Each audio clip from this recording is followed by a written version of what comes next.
Vamos lá?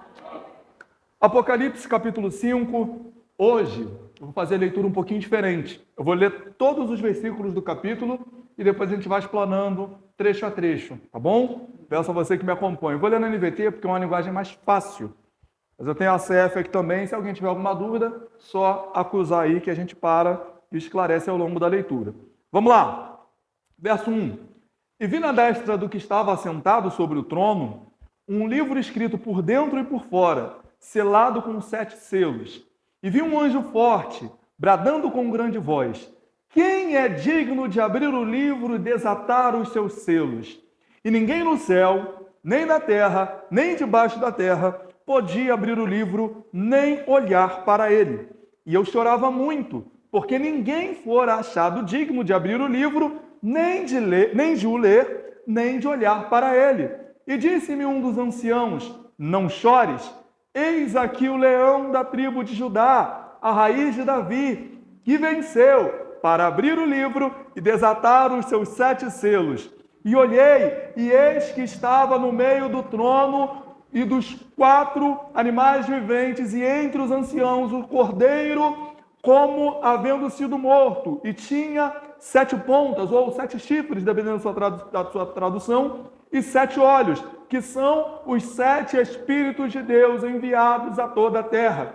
E veio e tomou o livro da destra do que estava assentado no trono. E havendo tomado o livro, os 4 animais e os 24 anciãos prostraram-se diante do cordeiro, tendo todos eles harpas e salvas de ouro cheias de incenso, que são as orações dos santos, e cantavam um novo cântico, dizendo: digno és de tomar o livro e de abrir os seus selos, porque foste morto, e com teu sangue nos compraste para Deus de toda tribo, e língua, e povo, e nação, e para o nosso Deus nos fizeste reis e sacerdotes, e reinaremos sobre a terra. E olhei e ouvi a voz de muitos anjos ao redor do trono, e dos animais, e dos anciãos, e eram números deles, milhões de milhões, e milhares de milhares, que com grande voz diziam: digno é o cordeiro que foi morto de receber o poder, e riquezas, e sabedoria, e força, e honra, e glória, e ações de graças. E ouvi a toda a criatura que está no céu, e na terra, e debaixo da terra, e que estão no mar, e todas as coisas que neles há, dizer: ao que está sentado sobre o trono, e ao cordeiro, sejam dados ações de graças, e honra, e glória, e poder para todo sempre. E os 4 animais diziam: amém. E os 24 anciãos prostraram-se e adoraram ao que vive para todo sempre. Glória a Deus. Amém. Então, lemos isso aqui. Vocês lembram o que estava acontecendo em Apocalipse capítulo 4? O que acontece em Apocalipse capítulo 4? Vamos voltar no 3. No final do 3, Jesus diz para a igreja de Laodiceia: eis que estou à porta e... significa que Jesus está do lado de fora. Mas aí no começo do capítulo 4, Jesus ele mostra uma porta onde? No céu. E convida João, diz: vem que eu vou te mostrar as coisas que em breve hão de acontecer. Só que no capítulo 4, João não diz absolutamente nada, ele só descreve. Se você voltar e ler os versículos do capítulo 4, você vai ver João descrevendo os 24 anciãos, os 4 seres viventes, o que estava em volta do trono de Deus. O que estava em volta do trono de Deus? O arco-íris, as muitas cores, o arco-íris em volta do trono de Deus. E João vê todas essas coisas. E aí, no capítulo 5, ele continua a descrição da visão que ele começa a ter no capítulo 4. Só que agora já entra uma ação. João para apenas de descrever as coisas que ele estava vendo e começa a narrar um diálogo dele com os anciãos e um diálogo dele com os anciãos e Jesus fazendo alguma coisa, ok? Então vamos lá. Primeiro ponto, verso 1 ao 3. Quem é digno? O que está acontecendo aqui? Suba para cá, eu te mostraria essas coisas. Como Jesus falaria dessas coisas? Como que as pessoas saberiam? Que livro que é esse que João está vendo, que ninguém é digno de abrir o livro e desatar o selo? Quem for rápido de endereço bíblico, por favor, Isaías 29, verso 11. Mais alguém abriu? Todo mundo abriu? Vocês conseguiram acompanhar a leitura da Paloma? Não abriu, não? Lê de novo aí quem abriu, por favor. Nem todo mundo abriu. Que a gente ainda estava no sumário. 29:11. Ou 29 não, desculpe. 29 mesmo. 29:11.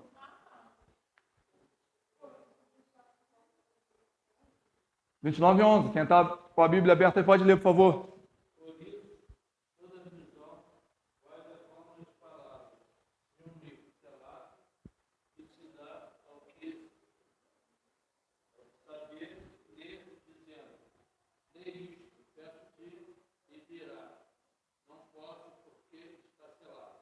Então, olha a profecia de Isaías, lá em Isaías 29:11. Existe um livro que quem sabe ler não consegue ler, porque o livro está selado. É muito semelhante com o que nós estamos vendo aqui em Apocalipse capítulo 5. Existe um livro, e esse livro ele está escrito por dentro e por fora. Quando João diz que está escrito por dentro e por fora, a gente corre o risco de fazer o anacronismo, né? E pensar nesse tipo de livro aqui. Só que o tipo de livro que João está falando é um pergaminho. Então significa que o pergaminho estava escrito por um lado e também pelo outro. E esse livro estava onde? À destra de Deus, na mão direita de Deus. O que significa que o curso, o livro de toda a história, assim como o seu curso, está onde? Na mão de Deus. Há um tempo atrás, fizeram uma pergunta para um rapaz que se autonomia pastor. Perguntaram assim para ele: Deus está no controle de tudo? Bem no começo ali da pandemia, no meado da pandemia, ele disse: não, se Deus não estivesse no controle de tudo, não existia coronavírus. Deus está no controle de tudo. O curso de toda a história está na mão de Deus. Deus é quem domina toda a história. O livro está escrito por dentro e por fora, porque é um rolo, mas esse livro, ele está na mão de Deus, porque Deus tem o controle da história. Agora repare, João está escrevendo para a igreja, correto? O que estava acontecendo com a igreja naquele período? Alguém falou? Perseguição. Muito bem, Júlia. Perseguição. A igreja está sendo perseguida. Cristãos estão tendo o seu corpo ateado fogo. Gente, a história conta que faltou madeira para a quantidade de cruz que estavam fazendo para crucificar cristãos. Faltou madeira. Começaram a criar outras formas de matar cristão. Decapitado, apedrejado, já não era o suficiente. Colocavam cristãos amarrados em carroça e os arrastavam em praça pública, só porque eles não negavam a fé em Cristo. Essa é a situação dos cristãos que estão ali naquele momento. Aí João está escrevendo para aquela igreja que está vivendo essas coisas, falando assim: olha, o curso da história está na mão de Deus. A história está na mão de Deus. O livro da história está na mão de Deus. Vocês estão sendo perseguidos, estão passando por problema, estão sendo atribulados, mas toda a história está na mão de Deus. É isso. Vou parar não, vamos embora. Toda a história está na mão de Deus. É importante que a igreja entenda isso. Não são as circunstâncias que ditam o rumo da minha história, porque a minha história está escrita num livro. Informe, Salmo 139, verso 16. Informe, no ventre da minha mãe, o Senhor escreveu todos os meus dias. Não é a minha situação atual que dita o curso da minha história, porque a minha história está escrita no livro de Deus. É importante que a igreja entenda isso. É isso que João está escrevendo. Faz uma coisa, abre sua Bíblia no Salmo 103, por favor. Salmo 103, vamos ler o versículo 19. Salmo 103, 19.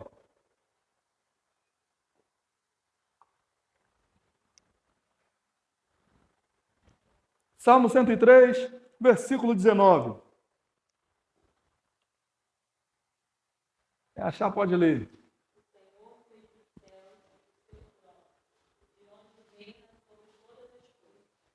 O Senhor fez no céu o seu trono.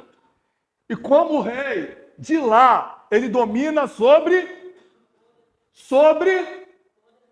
todas as coisas. Salmo 24, verso 1. Do Senhor é a terra e a sua plenitude, o mundo e tudo que nele há. Nada que está aqui deixa de ser de Deus, tudo é de Deus. Os nossos dias são de Deus, a nossa vida é de Deus. Deus é soberano e Deus tem o controle de tudo. O livro da história está na mão de Deus. Então, antes da gente entrar propriamente no texto, no comecinho, a gente já tem uma mensagem de conforto. O livro da história está na mão de Deus, irmão. João está falando para uma igreja que está escrevendo para uma igreja que está sendo perseguida. E essa igreja entende a mensagem de João. Estou sendo perseguido agora, mas o livro da história está na mão de Deus. Só que João ele começa a ficar aflito, porque quem pode abrir esse livro? Quem é digno de abrir o livro? Quem é digno de desatar o selo? Vamos para Romanos capítulo 3. Romanos capítulo 3, eu sempre falo do verso 10 ao verso 12. O que a Bíblia nos ensina em Romanos capítulo 3, do verso 10 ao verso 12? Não há ninguém que busque a Deus. Não há ninguém que faça o bem. Não há ninguém que entenda. Todos se extraviaram e juntamente se fizeram inúteis. Todos. O que você entende pela palavra todos? É por isso que se buscou no céu, se buscou na terra, se buscou debaixo da terra, alguém que pudesse abrir o livro e desatar o selo. Encontraram? Encontraram? Não. E por que não encontraram?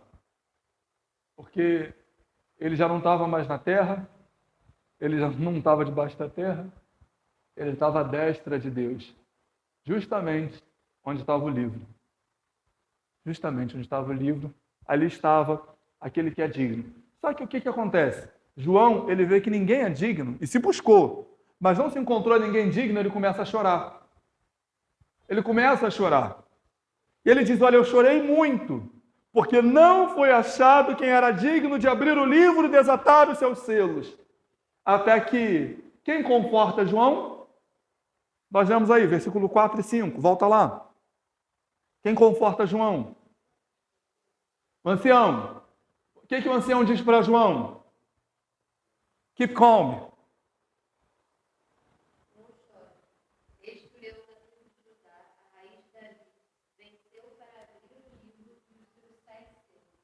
Então João está triste. Por que ele está triste? Por que ele está chorando? Mas aí um ancião vira para ele e fala o quê? Não chore, don't cry. Não chore. Porque existe um que é digno de abrir o livro e desatar o selo. Se você não estava aqui semana passada, eu vou te ajudar, os seus irmãos vão te ajudar. O que esse ancião aí significa? Oi? Vamos lá, no capítulo 4, João vê os 24 anciãos. Quem já ouviu 24? Ah, os 24 anciãos. Mas muita gente fala sobre isso. Não, que os 24 anciãos estão nesse momento te adorando e pá, pá, pá, pá. E muita gente não sabe o que isso significa. A Bíblia diz que os 24 anciãos estão... Quer ver? Vamos voltar ali no capítulo 4. Vamos ler a referência aqui estudada dos 24 anciãos. Verso 4. 4:4.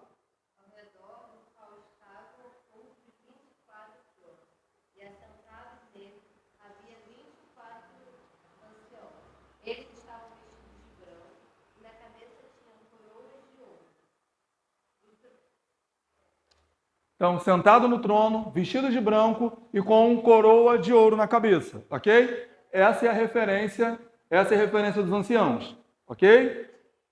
Vamos lá, Apocalipse 3:21, alguém abre em 3:21, alguém abre no 3:5 e alguém abre no 2:10, por favor. Pode escolher um aí.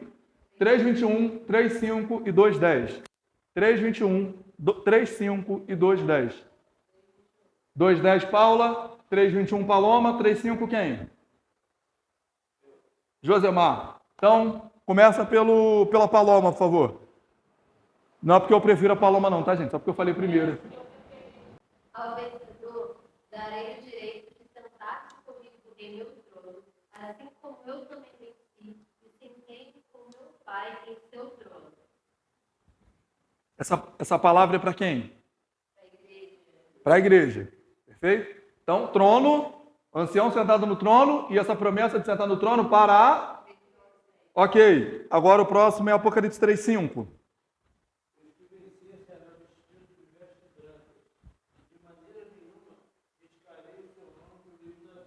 Opa! Compensarei o seu nome diante do meu Pai e diante dos seus Então, veste branca, o ancião está de veste branca, né? Em Apocalipse 4:4. E tem alguém recebendo a promessa de veste branca? Para quem está sendo dito isso aí? Para a igreja. Perfeito. 2:10.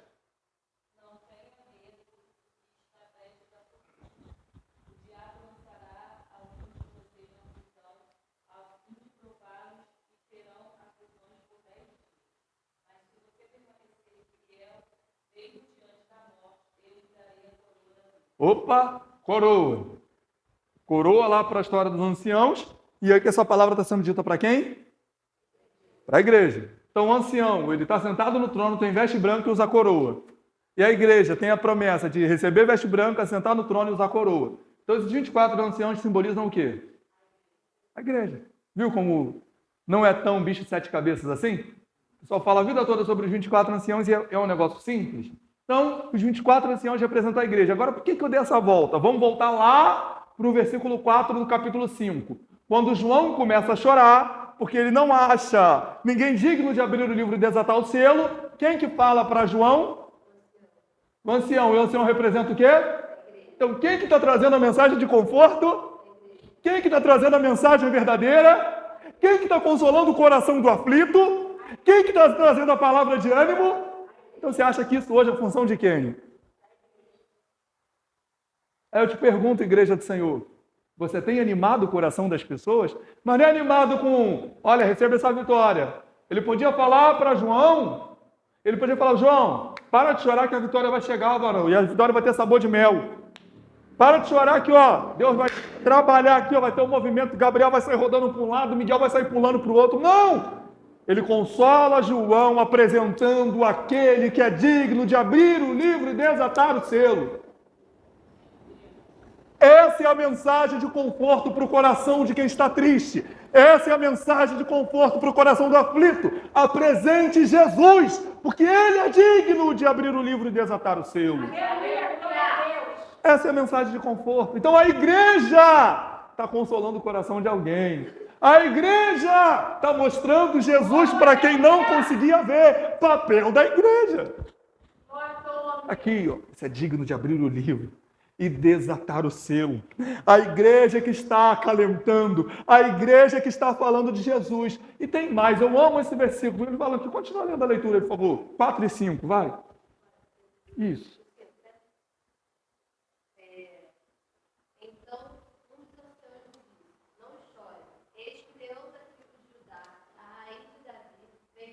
Opa, pera. O leão de Judá, a raiz de Davi fez o quê? Então, para abrir o livro e desatar o selo, ele venceu.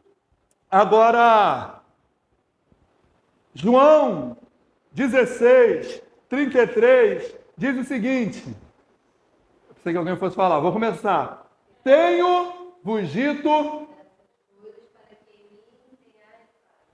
No mundo tereis, mas tende... Por que tem de bom ânimo? Porque eu venci o mundo. O que estão apresentando para João lá em Apocalipse é o que o próprio Jesus fala em João 16, 33. Eu venci o mundo. Por que ele é digno de abrir o livro e desatar o selo? Porque ele venceu. Ele venceu. Então a mensagem para João é: se acalme, ele venceu. Tenha paz, ele venceu. Não chore, ele venceu. Não se desespere, ele venceu. Não pense em abandonar tudo, em sair correndo e largar tudo, porque ele venceu. Saber que Jesus venceu acalentou João e nos traz paz. Foi o que Jesus disse: tenho-vos dito essas coisas para que em mim tenhais. Você vai ter aflição realmente, mas se anime, eu venci. A Bíblia coaduna, a Bíblia sempre traz a mesma mensagem. É exatamente o que a igreja está falando para João. E repare, quem escreve isso, o único evangelista que escreve essa frase de Jesus é o próprio João. Mas lembra quem Jesus falou para João lá no capítulo 4? Vou te mostrar as coisas que vão acontecer. Então, não há um justo sequer, não há um que faça o bem, Todos se extraviaram, se fizeram inúteis. Opa, tem um aqui. Quem é esse um? É Jesus. E a igreja? A igreja está apresentando Jesus. E os anjos? Os anjos estão adorando Jesus. Porque Jesus é a melhor coisa que pode acontecer na nossa vida. Verso 6. Lê novamente aí, por favor, o verso 6. Do capítulo 5.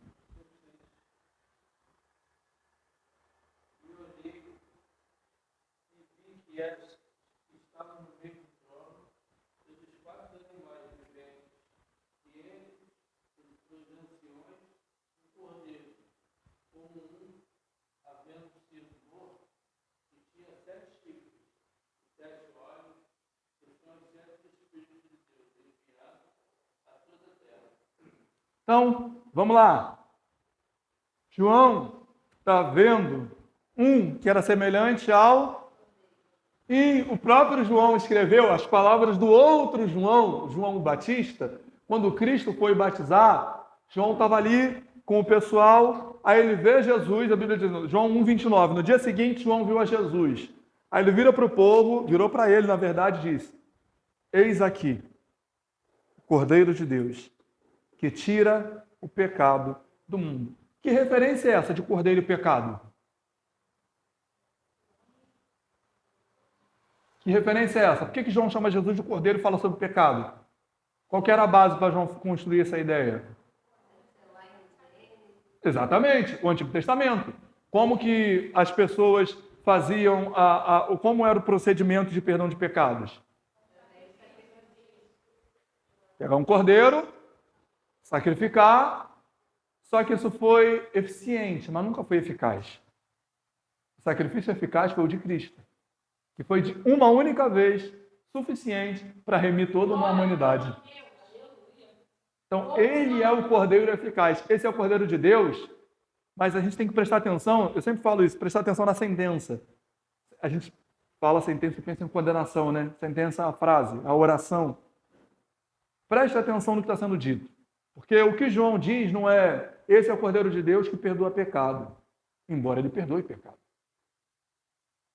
Porque o sacrifício de cordeiro do Antigo Testamento, o povo sacrificava e depois voltava a pecar. Sacrificava, depois voltava a pecar. Mandei um vídeo para a Paloma hoje sobre o livro de Juízes. Quando a gente estudou o livro de Juízes, eu lembro muito da reação da Juliana. A Juliana, eu estou cansado desse povo. Eu rio muito. Estudando o livro de Juízes, eu estou cansada desse povo. Porque toda hora, o povo fazia o que era mal aos olhos do Senhor. O povo fazia o que era mal. Eu falei, Juliana, o que te parece com a sua vida? Quantas vezes durante seus dias você não faz o que é mal aos olhos do Senhor? E toda hora o povo fazia o que era mal aos olhos do Senhor. Toda hora. E é justamente assim. Justamente assim. O povo errava, sacrificava, voltava a errar. Errava, sacrificava, voltava a errar. E agora a frase de João 1,29, a frase de João Batista. No Evangelho de João 1,29, né, eis o Cordeiro de Deus que tira. Então a graça, ela não é só perdoadora. A graça, ela é empoderadora.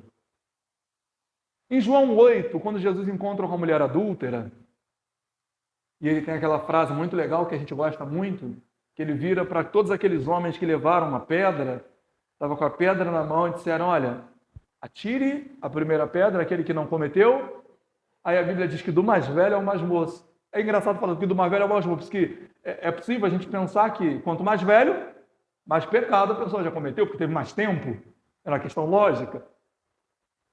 Então, do mais velho ao mais novo, foram soltando a pedra e foram embora. Jesus virou para a mulher e falou, mulher, cadê os teus acusadores? Ela, Senhor, aqui não tem mais ninguém. Ela, eu também não te condeno. Vá. A frase de Jesus não é vai, não adulteres mais. Não é essa a frase de Jesus. Porque aí, uma tradução mais light vai falar, não, Jesus está falando para aquela mulher nunca mais adulterar. Não foi isso que Jesus falou. Jesus falou, vá e não peque. Porque o Cordeiro de Deus tira o pecado do mundo. Alguém que for rápido de endereço, lê Romanos 6,1, por favor. Romanos 6,1. Vocês vão ficar fera, gente. Vão ficar fera. Vou bloquear aí os smartphones e os iPhones. Que diremos então? Continuaremos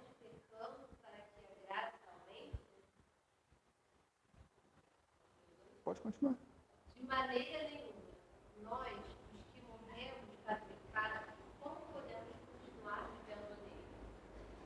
Vocês conseguiram entender a leitura da Paloma?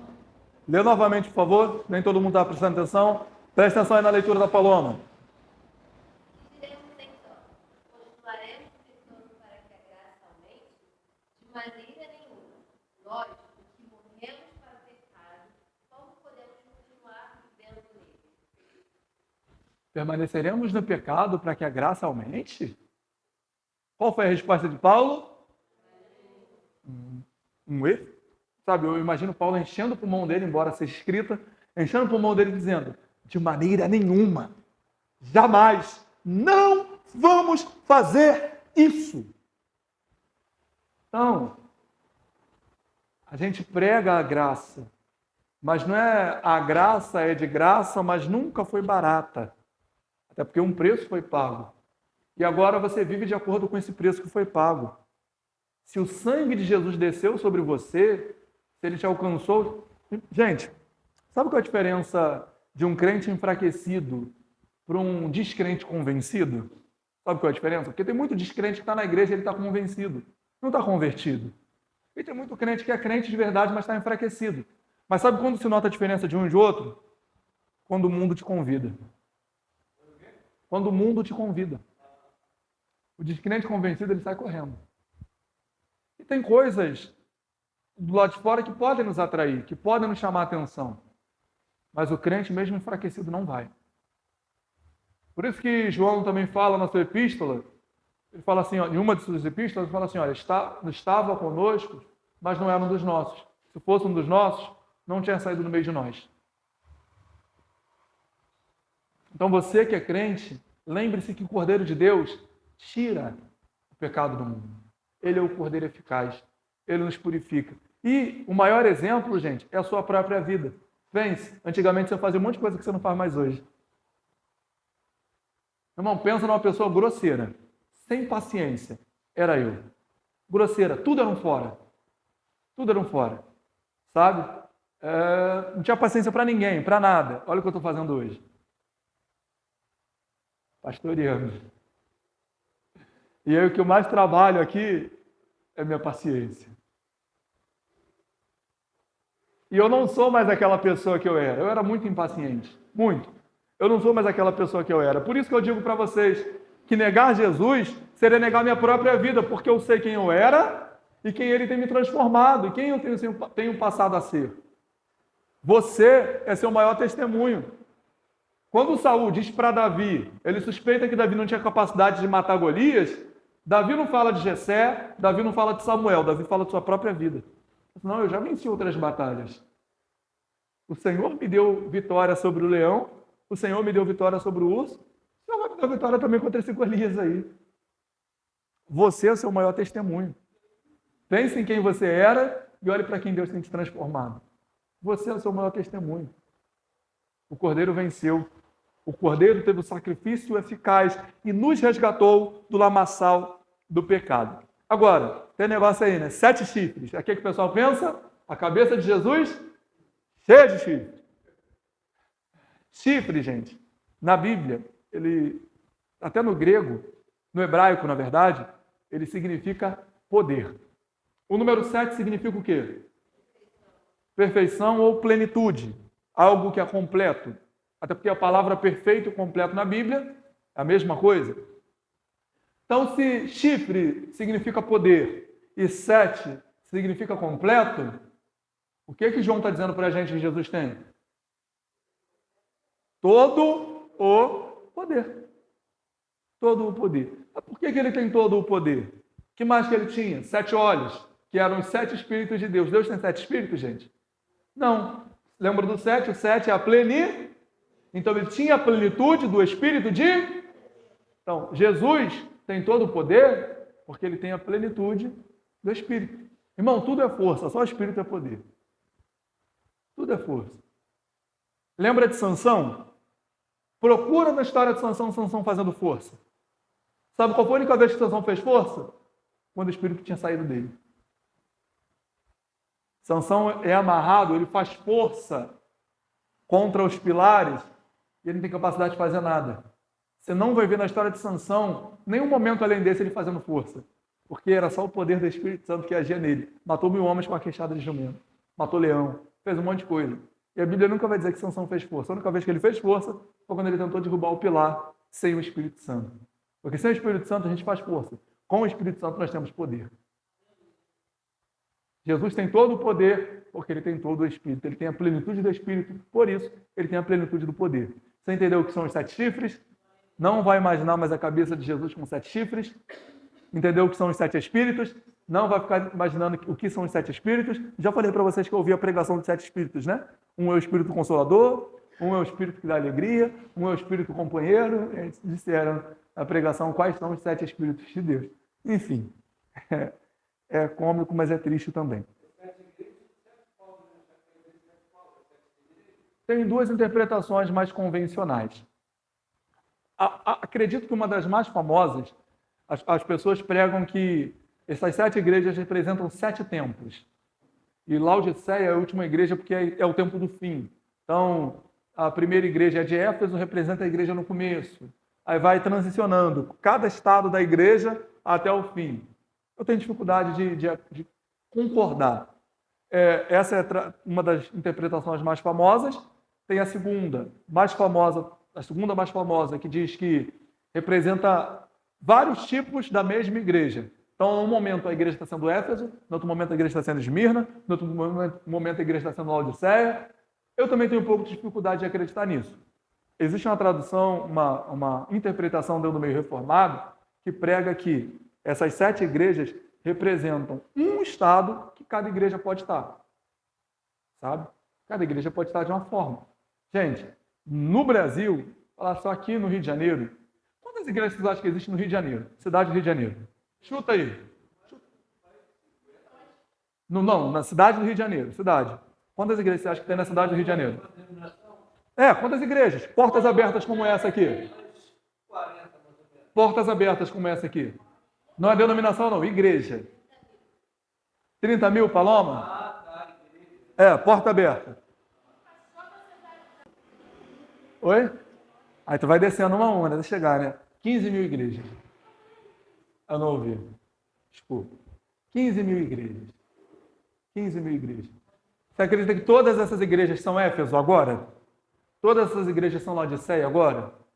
E principalmente, gente, tudo isso é para que a gente aprenda. Toda a Escritura ela é boa para redarguir, para instruir, para ensinar. Então, toda a Escritura, você vai olhar para a Bíblia e falar assim, poxa, eu aprendo com a igreja de Laodiceia a como não ser. Eu aprendo com a igreja de Esmirna como eu devo ser. Eu aprendo com a igreja de Éfeso que eu não posso trabalhar sem amor. Eu aprendo com a igreja de Sardes que eu não posso ter aparência de que estou vivo, mas na verdade está morto, sepulcro caiado. Então, acima de como simboliza, como representa a igreja, você olhar para cada texto e se ver no texto. Individualizar a coisa. Olhar para o texto, olhar para a sua vida e falar, não, eu estou fazendo isso aqui, eu não posso ser assim. Ok? Então, te falei das interpretações mais comuns, mas eu prefiro individualizar a coisa. É tratar caso a caso. Porque assim, dentro de uma igreja, o pessoal fala, essa igreja aqui é Éfeso. Mas dentro da igreja pode ter uma pessoa que trabalha por amor, pode ter uma pessoa que trabalha por dinheiro, por reconhecimento, por fama. Pode ter alguém que quer Jesus e pode ter alguém que não quer nada. Então, eu prefiro individualizar a coisa. Entendeu? Porque a igreja não é pacote, não. Vamos lá? Do verso 7 ao verso 10. Isso, pode ler de novo, por favor.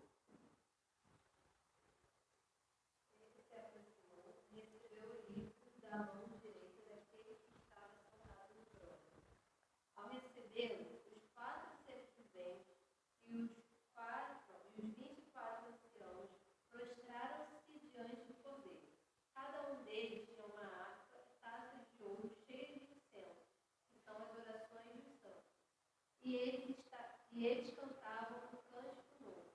Tu és digno de receber o livro e de abrir os teus selos, pois foste morto e com teu sangue compraste para Deus gente de toda tribo, língua, povo, nação.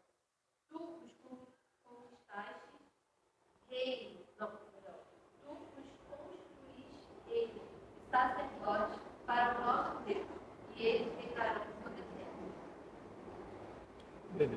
cara. Então, Jesus pega o livro, que ele é digno. Todos o adoraram. Os 24 anciãos, os 4 seres viventes, começam a adorar ao Senhor. E aí tem um negócio que está lá na salva de ouro, que são as orações dos santos, que estavam como incenso. A gente sempre fala assim, Deus, recebe a nossa adoração como incenso, como cheiro suave. As orações também. Só que o texto é bem claro em falar a oração dos santos. E o santo faz uma oração santa. Então Deus mata esse homem, Deus mata essa mulher. Isso não é uma oração de santo. Ok? A oração do santo, Jesus era santo? Sim, como Jesus ensinou a gente a orar? Pai, seja feita a tua. Então, essa é a oração do santo. Vai olhando para a oração de Jesus, começa a aprender como é que um santo ora. Ok? Então, as orações dos santos, feito como incenso. E aí, o texto bíblico diz, eu amo essa parte da Bíblia, que diz que digno é o Senhor, porque nos compraste. E aí tem 2 exemplos legais. Alguém já foi a um sepultamento? Sepultamento? Quem já foi ao sepultamento? Levanta a mão. E quando você chegou lá no sepultamento, o que você conversou com o morto? Ah, por que não? Por que você não conversou com o falecido lá que estava no caixão? Ele estava morto. Ele estava morto. Ok. O celular aí. Alguém comprou o celular aí nos últimos 5 anos? Comprou um celular nos últimos 5 anos? Levanta a mão de quem comprou um celular nos últimos 5 anos. Ok. E aí quando você chegou lá na loja, lá, eu comprei pela internet, o celular falou com você, poxa, me compra, eu quero tanto que você seja meu dono, me compra. Foi assim, não foi que aconteceu com você? Não. Qual foi o critério para você comprar o celular? Você olhou, falou assim, quero esse, né? Porque é isso que acontece quando a gente compra, né? Com o comprador. O ser comprado, o objeto comprado, escolhe ser comprado? Mas o comprador escolhe o que ele vai comprar. E os seres estão adorando a Deus, dizendo, digno tu és, porque tu nos compraste. E embora o objeto comprado nem quisesse ser comprado, Efésios capítulo 2, estávamos mortos em ofensas e pecados, mas Deus nos vivificou. Então eu estava como morto, lá no caixão, e gente, eu gosto muito do exemplo de Lázaro. Lázaro queria ressuscitar, ele estava morto. Mas Jesus disse, em João capítulo 11, hoje eu estou citando muito o Evangelho de João, né? João capítulo 11, Lázaro, verso 43. Paulo vai ficar com o senhor. Né? Lázaro, venha. E aí, o que aconteceu primeiro? Lázaro primeiro tomou vida ou primeiro ele ouviu? Para depois tomar vida? E aí, vamos aos palpites. Porque Lázaro estava morto. Ele ouviu primeiro para depois ganhar vida ou primeiro ele ganhou vida para depois ouvir?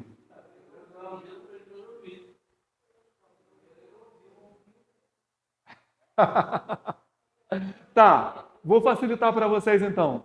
Ezequiel 37. Ezequiel está passando lá no meio do vale dos ossos secos. Isso representava o povo. Estava morto, em ossos sequíssimos. E aí Deus vira para Ezequiel e fala, Ezequiel, podem esses ossos tornar a ter vida? E Ezequiel responde o que para Deus? Senhor, tu sabes. E aí Deus vira para Ezequiel e fala, profetiza sobre esses ossos. Aí o que Ezequiel fala? Ossos secos, ouvi a palavra do Senhor. Eu te pergunto, osso tem ouvido? Ouvido tem osso, mas osso tem ouvido? Tá. Osso tem vida? Jogada, aqueles ossos tinham vida para facilitar? Vou te perguntar sobre Lázaro de novo. Só farei isso para te facilitar a resposta. Primeiro Lázaro ouviu para depois viver, ou depois primeiro Lázaro viveu para depois ouvir? Irmão, estou brincando com você. Só para descontrair um pouco. Quando Jesus chamou, tinha um ser morto dentro do sepulcro. Veio para fora. Antes estava morto. Agora Já está vivo, já ouve e já caminha na direção da voz de Jesus. Isso é Efésios 2. Estávamos mortos em ofensas e pecados, mas Deus, que é riquíssimo em misericórdia, nos vivificou. Nós estávamos mortos e Ele nos chamou. A gente ouve, porque Jesus também disse no Evangelho de João, capítulo 10, já que eu estou citando João, as minhas ovelhas ouvem a minha voz e me seguem. Lázaro ouviu, Lázaro viveu, Lázaro caminhou na voz de Jesus. Nós estávamos mortos, nós ouvimos, nós vivemos e agora a gente caminha na direção da voz de Jesus. Ele nos comprou, irmão. Essa é a mensagem da graça. João capítulo 14, eu vou citar só João agora até o final da aula. João capítulo 14, capítulo 15 ou 14. Capítulo 14. 15 e 14. Vocês não escolheram a mim. Eu escolhi vocês. Para que vão e deem frutos. Eu sei que o Thales cantou, mas eu escolho Deus, eu escolho ser amigo de Deus. Mas na verdade, foi o Deus que te escolheu. Porque o ser comprado não escolhe ser comprado, mas aquele que compra escolhe o que vai comprar. Aleluia! Ele nos comprou. Essa é a mensagem de graça, irmão. Ele nos comprou. Fala para mim, que de bom você fez para ser comprado? Que de bom você fez? Se Deus olhou para a terra e não viu um justo sequer, não viu um que fizesse o bem, segundo disse Paulo em Romanos capítulo 3. Vamos citar Paulo um pouquinho também. Não tinha ninguém bom. Não tinha ninguém digno de ser comprado, mas tinha alguém digno de comprar. Aleluia! E ele nos comprou. Irmão, essa é a melhor mensagem de conforto. Eu acordo, eu tiro onda, porque eu lembro disso. Eu era para estar morto, mas Cristo me comprou, me escolheu, me lavou, me tirou do lamaçal do pecado e me trouxe para a sua maravilhosa luz. Essa é a mensagem da graça. Eu não merecia, ele me comprou. Glória a Deus! Isso aí quem tira onda, irmão? Quem vai tirar isso aí de você? Aí Paulo fala em Romanos 8, a partir do verso 32, quem tentará acusação contra os escolhidos de Deus? Se é Deus quem os justifica. Quem nos separará do amor de Deus? A morte? A fome? A vida? O inferno? Principados, potestades? O presente, o porvir? Nada. Eu fui comprado por esse Deus. Você foi comprado por esse Deus. Bendito seja o Senhor que nos comprou. Lembra, quando você pensar nisso, que o seu celular não escolheu ser comprado, você escolheu o seu celular. A camisa que você está usando não escolheu ser comprada, você foi lá e escolheu a camisa. Ou, no caso, quem te deu de presente escolheu por você. Mas o ser comprado não escolhe ser comprado. O comprador escolhe comprar aquilo que ele quer. Você está aqui, Deus te escolheu. E aí quem muda o fato de Deus ter te escolhido? Quem muda esse fato? Ninguém. Qual circunstância muda esse fato de Deus ter te escolhido? Nenhuma. Qual problema apaga a escolha de Deus sobre você? Nenhum. Essa é a mensagem de conforto, irmão. Vou resumir em 3 palavras. Ele te quis.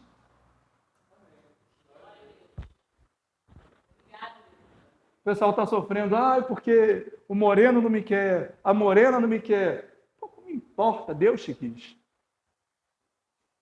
Deus te quis. Isso é o mais importante que tem. Deus te quis. Vamos do 11 ao 14 para a gente terminar. Gente, eu me empolgo muito, eu amo Apocalipse. Eu amo Apocalipse. Apocalipse é um dos meus 66 livros preferidos.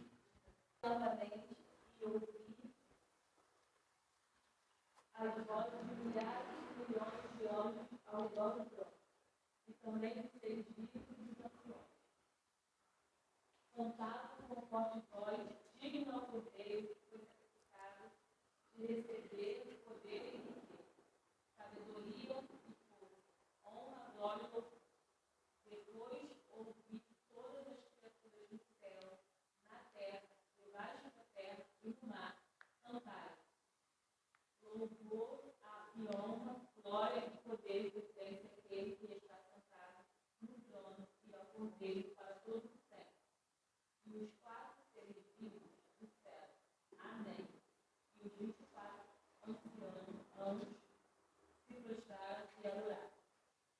Então, o cenário é todas as criaturas, em todos os cantos, no céu, na terra, no mar, todas as criaturas estão adorando a Deus.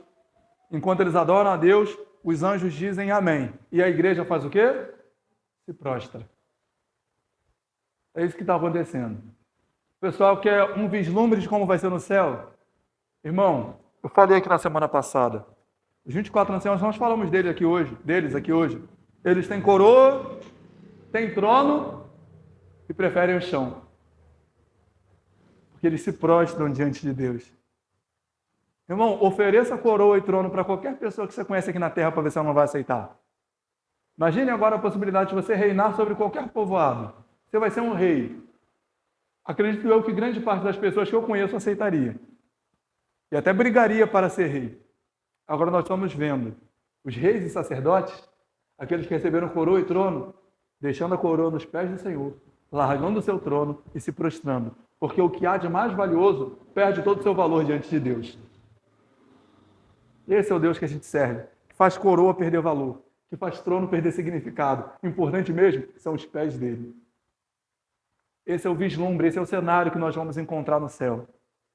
Nós vamos nos prostrar e adorar aquele que é digno de receber poder, honra, glória para todos sempre, porque ele nos comprou, nos resgatou do lamaçal do pecado, sem que nós nada merecêssemos, senão a morte. Ele nos comprou, nos lavou, nos remiu, nos deu vida e vai nos levar para o céu. Olha que coisa maravilhosa. O trabalho eficaz e eficiente de Cristo na nossa salvação.